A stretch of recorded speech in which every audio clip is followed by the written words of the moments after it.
Hello everyone, my name is Chris Jimenez and I will be doing my presentation on Chapter 4, Mapping the Territory. More specifically, I'm going to be going over the social psychological tradition. This looks for causes and effects in relationships and predicts when people will communicate. And out of the 7 traditions to pick, it says that this is the most prolific and complex. After researchers find out what the cause and effect is, the next thing they try to look into is how can I change the other person. And in any relationship, I think we all want the other person to change, whether it be with the person we're with, co-workers, family members. I think we all want the other individual to change a little bit, so that's why I was kind of interested in this particular theory out of all the 7 to choose from. So I figured that this would probably be the one that makes the most sense because, again, I feel like on a daily basis, no matter who we deal with, we are and always want things to go in our favor or our way, and I think we're all in agreement with that.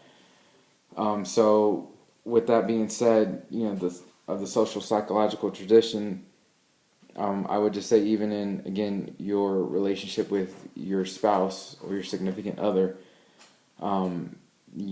I've been with my fiance for 5 years, and obviously I've changed a lot in the time that we've been together, and she has as well. But I think it's safe to say that in the beginning of any relationship, we all want to figure out a way to make that individual change, or just to conform to what we want. And I don't think that always has to be done in a facetious manner, but it is what we want to do as human beings. It's just, their natural tendency to, what can I get for me? And as the psychological tradition says, it's a cause and effect.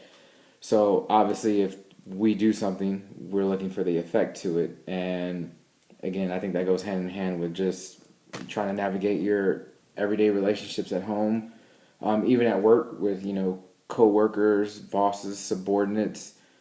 You're trying to see what you can get out of them, and they're trying to also see what they can get out of you, obviously, because you're there for work.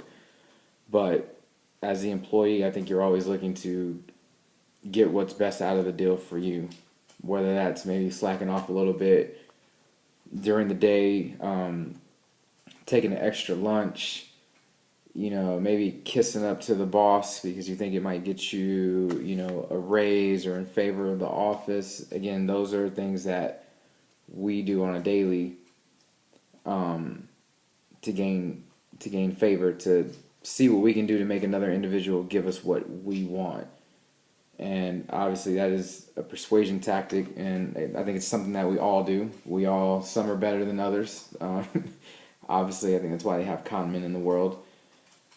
But again, in your everyday relationships, you're trying to make the other individual change, and obviously if it's a healthy relationship, at some point in time, there, is conformity, there's an agreement, mutual agreement, people are giving and taking.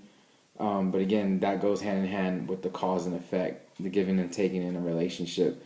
So even though the social psychological tradition goes way more in the depth as far as the research that is behind it, I think the basis of the theory is something that we do in our everyday lives, and we don't even realize it. That we are not always, but I would say 9 times out of 10, when you're asking for something, it's to your benefit, and that's not always a bad thing. But I do see the social psychological theory being prevalent in our everyday lives and what we do. And so that's why I picked this topic for my presentation. Thank you.